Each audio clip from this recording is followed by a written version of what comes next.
All right, West Virginia fans, it's November. It is time to get ready for the West Virginia Houston game. This season has truly flown by, and in this episode, we're going to break down West Virginia's game versus the Houston Cougars. Before we do that, if you're a West Virginia fan, please remember to like and subscribe to JerseyEER. We've been putting out a lot of good content recently, so definitely check us out. I think you'll like our stuff. With that being said, let's get into the show. So, let's look at the Big 12 standings as we start this off. As you can see, West Virginia has the 0-5 conference record and is 2-6. Houston is 7-1 overall and 4-1 in the conference. So this is a massive game for the Houston Cougars. They think that they have a legitimate shot to make the college football playoff based on the way that they're playing and what's in front of them. And we're going to talk about that on tonight's show. So Houston is feeling themselves. It's year two of Willie Fritz, and they think that they have this thing going in the right direction, and it seems to be the case based on their record this year. So this is a massive game for Houston on Saturday versus West Virginia. Let's look at how these teams have gotten here so far. We know all about West Virginia. They have 2 wins, one versus Robert Morris, and then the other one versus Pittsburgh, which was great. But since then, they have not had a lead in a Big 12 game. They're on a 5-game losing streak, and it has been brutal from September 20th on. They had some decent things happen last week. They got a good performance from Scotty Fox, and they were right in that game versus TCU. If they would have had a chance to get the ball back, who knows, maybe you win that game. They showed fight versus BYU, but versus Kansas, Utah, and UCF, they were non-competitive. And then you look at Houston and what they've done so far this season. Not the toughest schedule in the world, if we're being honest. Took care of Stephen F. Austin 27-0. Took care of Rice 35-9. Beat Colorado by 2 touchdowns. The Oregon State game was a really close game, went to overtime. Oregon State is not a good football team. Texas Tech took care of Houston. Texas Tech is a very, very good football team. We know about the money they spent in the portal. So Houston looked a little mismatched in that game, and that was a beatdown. Oklahoma, they take care of Oklahoma State. They take care of Arizona, and then they have a really nice win on the road last week versus Arizona State. So right now, Houston is definitely feeling confident going into this one. But like I said, it's not the craziest schedule in the world, and they've looked beatable at times. So if there's a chance for West Virginia to have some confidence into this one, it's that, Houston is ranked and they have looked good, but they aren't invincible by any means. And we're going to break them down coming up. Okay, so let's break down the game coming into it, right? Houston's ranked 22nd in the country. It's on November 1st at noon at Houston Stadium. Houston is about a 13.5-point favorite. Houston leads the series 1-0 all time. I hate talking about the last time that we played them because we know how that ended. Dana Holgerson was the coach, of course, and we had a awesome comeback. And it looked like it was going to be one of those games that Dana Holgerson blew at the end, just like he did with us numerous times, blowing 10, 9-point leads late in games. And he did it with Houston. And then the Hail Mary happened. And that really stunk. That West Virginia team had a chance to win 10 games. And that would have been, that was a win we all wanted because Dana Holgerson was the coach, right? And really, that game should have been in Morgantown if the Big 12 was smart. But they get that one. It's kind of weird that we have to go back to Houston. Houston's never made the return trip back to Morgantown. I'm sure it had to do with everything reconfiguring when the new teams joined last season, but it is what it is. We're going back out to Houston, and it's going to be a blackout theme again for Houston. So they wore these uniforms the last time that we played them. West Virginia is going to wear the white jersey with the blue helmet as it was announced earlier today. All right, let's take a look at these injury reports. As you can see, Houston's in a much better situation than West Virginia.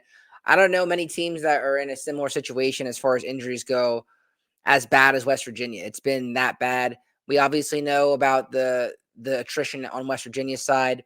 The new one is Kimo Macanaioli. This was Wednesday's report. There's going to be a report that comes out probably within the hour, so keep an update on that. Questionable is Preston Fox and Agbo. I'd like to see Agbo get some playing time again. I think he's done some decent things since he's been in there. The offensive line, even though they made changes last week, didn't do too great, but I still want to see Agbo get more reps. With Macanaioli out, maybe it's a chance for Carson Lee to get some playing time again. And then probables is Justin Smith-Brown and Khalil Wilkins. Stacey Sneed, their backup running back, looks questionable. Jason Brooks, offensive line, doubtful. And then you see the guys that are out. So, again, West Virginia has just been that type of year with injuries for the Mountaineers. All right, let's talk about West Virginia storylines going into this game. Number one, can Scotty Fox build off of the TCU game? As you can see, he's shown flashes this season. He played a little bit versus Robert Morris, had some nice rushing stats. Played against Pitt, had a nice throw to Justin Smith-Brown on like a screen rollout pass.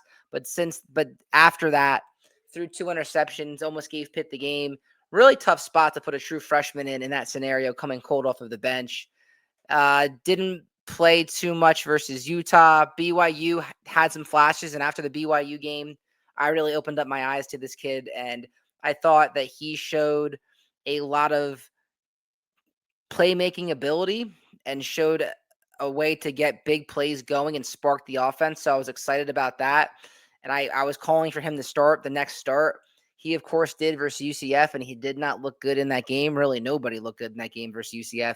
And then last week, because of injuries, he gets another start, and he was the first quarterback all season to last the entire game for West Virginia from the first quarter to the last quarter, and he broke a true freshman passing record with 301 passing yards versus TCU. So the question is, can he build off of last week's performance? Houston has a better defense than TCU, and some of the other teams that he's going to see this season are going to be tough, but this is an opportunity for this kid to show what he has against some good competition. Can he spark the offense? Can he beat them with his feet? He seems like he has the live arm. What can he do with this opportunity with these last four games?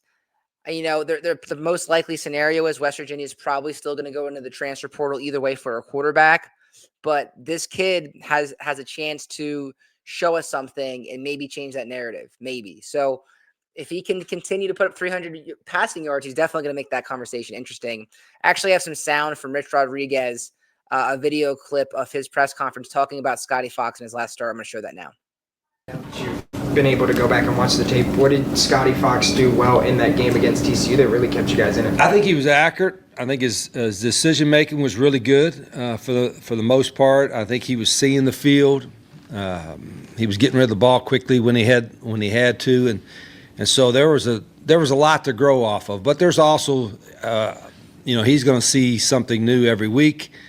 Different defenses, different ways people play against it, and we got to help prepare him for that. But for a true freshman in that environment, he was composed, and there were a couple times he dropped some snaps or something, but even then he didn't panic. So I was proud of the way he played. All right, so you heard that from Coach Rodriguez there about Scotty Fox. Like I said, did some really good things last week, and I'm excited to see what he can do. I think that's the number one storyline for West Virginia going into this one. The next thing I want to talk about is a little bit more negative is what is the deal with Jamori Robinson? If you look at Jamori Robinson's stats this year, he's been a non-factor, right? 2 tackles this entire season. He started playing versus Kansas, and that's since Big 12 play. And we've played, 5 Big 12 games, and he has 2 tackles through that time. And I don't think he even played last week. And Rich Rodriguez is actually going to talk about that on the clip we're going to show next. And it's just disappointing, right? I mean, we hyped this guy up, and I was especially one of them. I mean, I called him the biggest transfer portal get that we've had this offseason, and he has not played like it, and I'm not sure what's going on there. It's been super disappointing to see him this year. Maybe he can make an impact in the last 4 games, but the way that things are trending, too little too late maybe, right? I mean, we're 2-6, and we'd have to win out to be bowl eligible by traditional standards, so it kind of seems like this was maybe a waste of money. I hate to say that, but if we're being honest, it might be.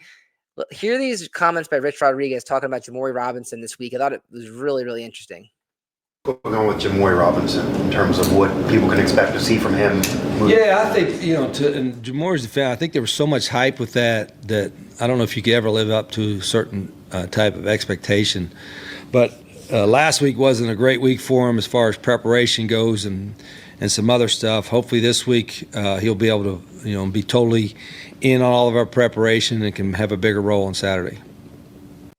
Yeah, it just seems weird for a guy that, we penciled in as the best defender on the team, and he's not been that way.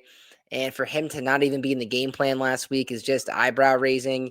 And like I said, it might have been a waste of funds if he does not step it up. Unfortunately, I hate to say that, but we have to be transparent, honest in here if we're keeping it 100.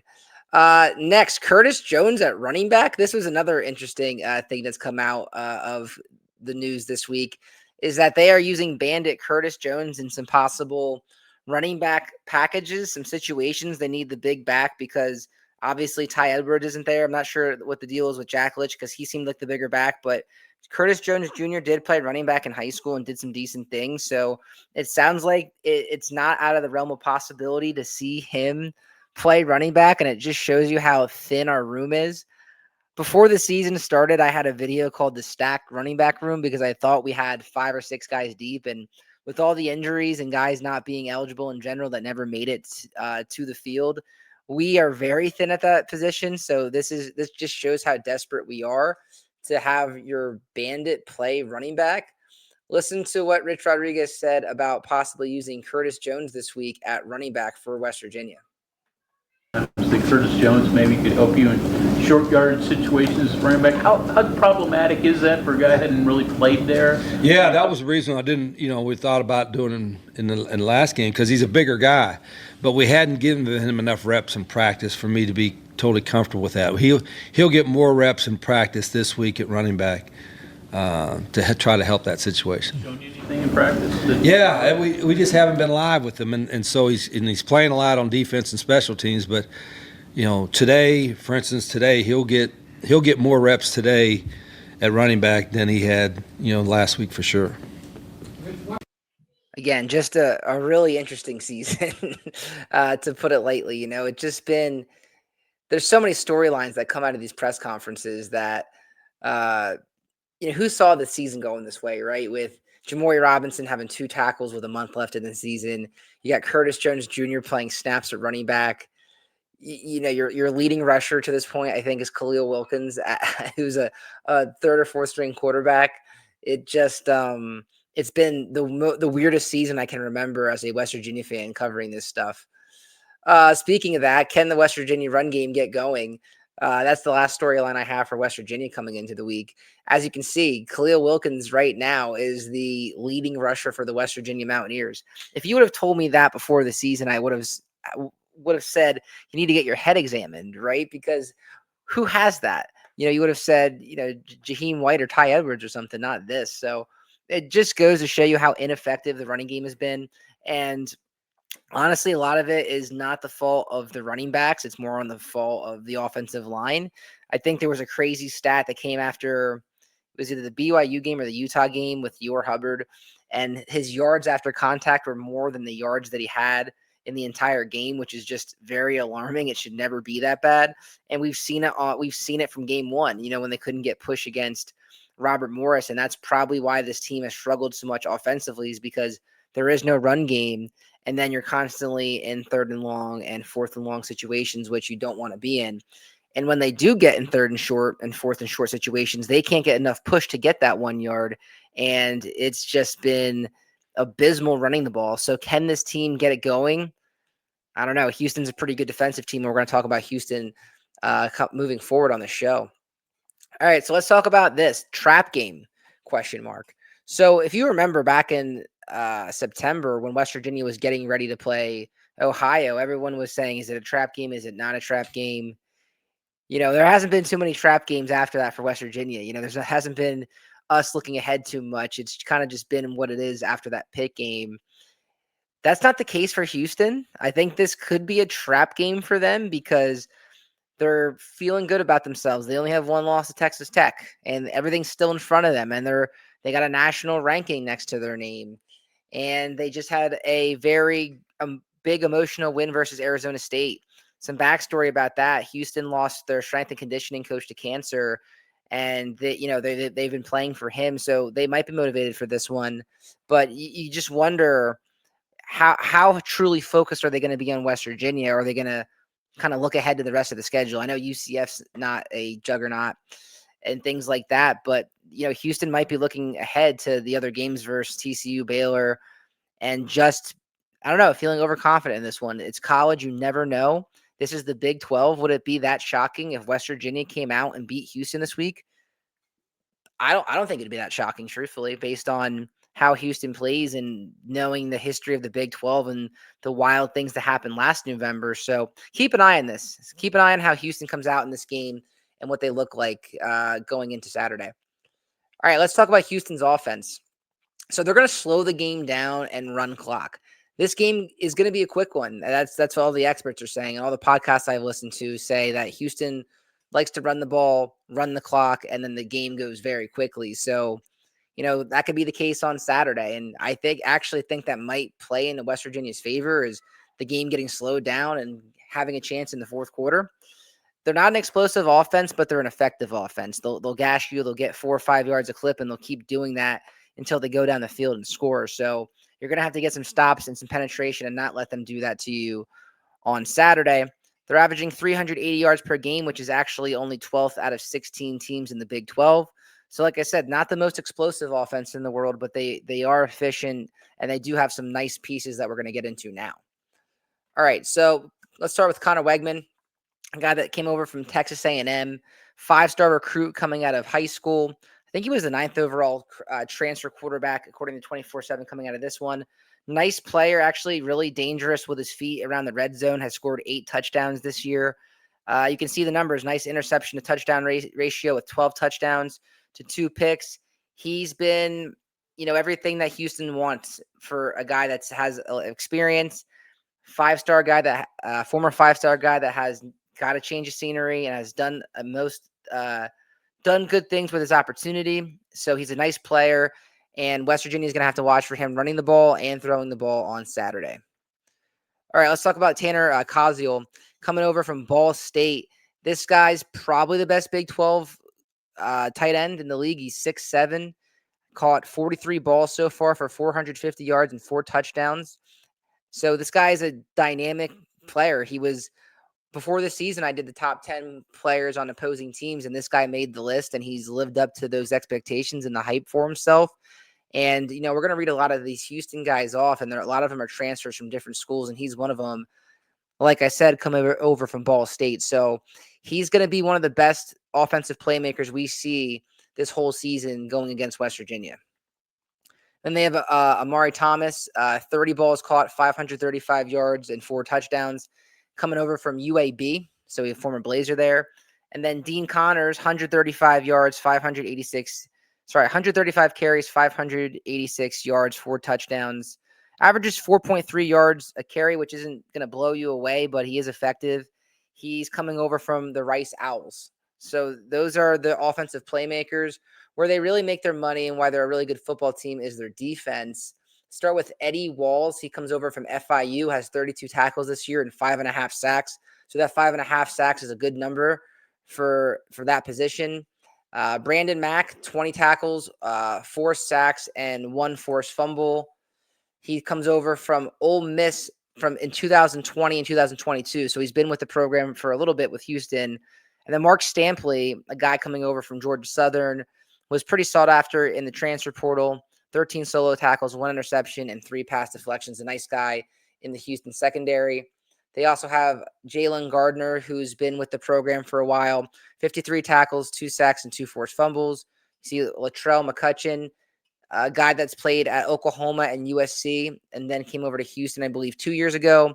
You can see the 5 pass deflections and the forced fumble for him. Kentrell Webb coming over from Tulane. Again, I think he's been a guy that's been in Houston for about 2 years. Another nice player with the 42 tackles.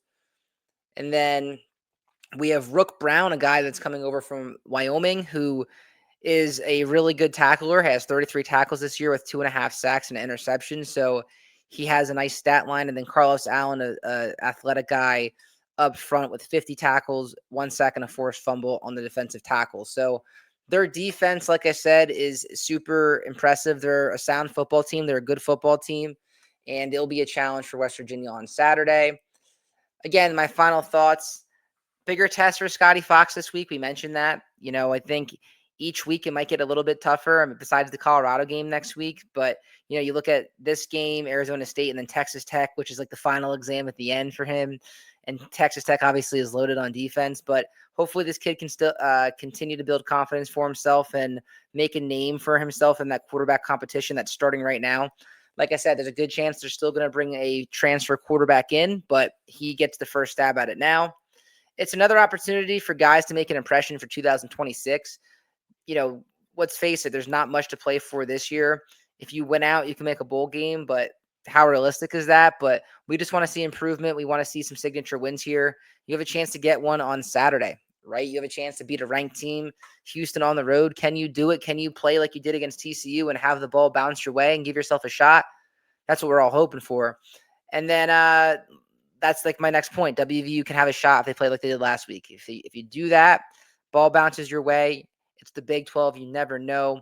Let's hope it makes it competitive. Let's hope it makes it worthwhile for those who are either traveling to the game or watching the game on TV. That's all I got. Again, really appreciate you guys, man. Please like and subscribe to the show. Tell a friend about JerseyEER. We're trying to definitely grow this thing. We want to get to that 500 subscriber number. We're getting close. So we really appreciate you. Have a great rest of your night. Let's go Mountaineers. We'll talk to you after the game on Saturday.